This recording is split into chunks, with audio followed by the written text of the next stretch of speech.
পশ্চিম বাংলার বুকে কেন গোটা ওয়ার্ল্ডে যদি কোনো মানুষ বলতে পেরেছে আমার প্রশ্নের উত্তর, এই তোমার এই ফালতু কথা শোনার টাইম আমার নাই। তার আজন্মকাল মৃত্যু পর্যন্ত টাইম দিলাম। যেদিন উত্তর বলতে পারবে কোনো কীর্তনিয়া কোনো শাস্ত্রী, আমি স্টেজে দাঁড়িয়ে কথা দিচ্ছি, সেদিন থেকে দীনকৃষ্ণ ঠাকুর আর হরিবাসরের উপরে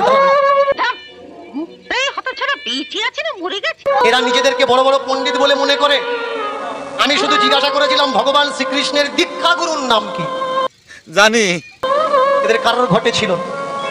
3 বছর পরে গিয়ে বলে দিলাম ভগবান শ্রীকৃষ্ণের দীক্ষা গুরুর নাম।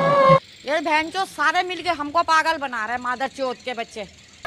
আজকের আসরে দাঁড়িয়ে আমি আবার প্রশ্ন দিচ্ছি, যারা বলছিল দীনকৃষ্ণ ঠাকুর কীর্তন করা বন্ধ দাও, আমি যা বলছি সত্যি কথা বলছি। মনে হয় ভেজাল হবে। আমি কথা দিচ্ছি পশ্চিম বাংলার বুকে কেন গোটা ওয়ার্ল্ডে যদি কোনো মানুষ বলতে পেরেছে আমার প্রশ্নের উত্তর, এই দিনু কুকুর নিজেকে কতটা অহংকারী মনে করলে এইভাবে একটা কীর্তনের আসরে দাঁড়িয়ে কথা বলতে পারে, একটিবার ভেবে দেখেন। এই শুয়োরের বাচ্চা দিনু কুকুরটা নিজেকে বিশ্বের বড় পণ্ডিত মনে করে, এজন্যই প্রতিটা কীর্তনের আসরে এইভাবে অন্যান্য কীর্তনীয়দেরকে এবং কি মানুষদেরকে চ্যালেঞ্জ করে যে এই প্রশ্নের উত্তর দিতে পারলে কীর্তন ছেড়ে দিব, এই প্রশ্নের উত্তর দিতে পারলে এত টাকা দিব।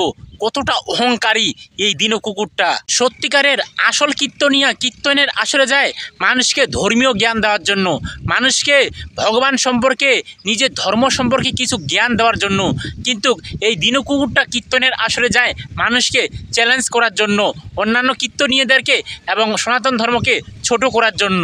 এই দিনু কুকুরটা এ পর্যন্ত যতগুলো কীর্তন করেছে আপনারা কেউ কি দেখাতে পারবেন যে এ সনাতন ধর্মের পক্ষে কথা বলেছে, কিংবা সনাতন ধর্মের শাস্ত্রের পক্ষে কথা বলেছে, দেবদেবীদের পক্ষে কথা বলেছে, দেবদেবীদের গুণকীর্তন করেছে? এরকমটা কি কখনো দেখাতে পারবেন? শুধুমাত্র শাস্ত্রের নিন্দা, দেবদেবীদের নিন্দা, আমাদের সনাতন ধর্মকে ছোট করাই এই দিনু কুকুরটার মূল লক্ষ্য এবং মূল উদ্দেশ্য। যেসব ব্যক্তিরা এই দিনু কুকুরটার হয়ে ছাপাই গায়ে, দিনু কুকুরটার পক্ষে কথা বলে, আমার মনে হয় না যে এই সমস্ত ব্যক্তি ধর্ম সম্পর্কে এতটুকু জানে। আমাদের সনাতন ধর্ম সম্পর্কে এই সমস্ত ব্যক্তিদের 4 আনা পর্যন্ত জ্ঞান নেই।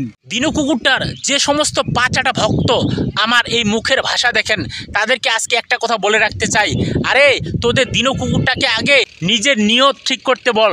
মানুষকে কিভাবে সম্মান দিয়ে কথা বলতে হয়, অন্যান্য কীর্তনীয়দেরকে কিভাবে সম্মান দিয়ে কথা বলতে হয়, দিনু কুকুরটাকে আগে শিখতে বল, তারপরে আমি আমার মুখের ভাষা ঠিক করব। নিজের সনাতন ধর্ম রক্ষার জন্য শুধু মুখের ভাষা কেন, ওদের মতো কুলাঙ্গারদের যদি দেহ থেকে মাথা আলাদা করে দিতে হয় আমি সেটাও করব।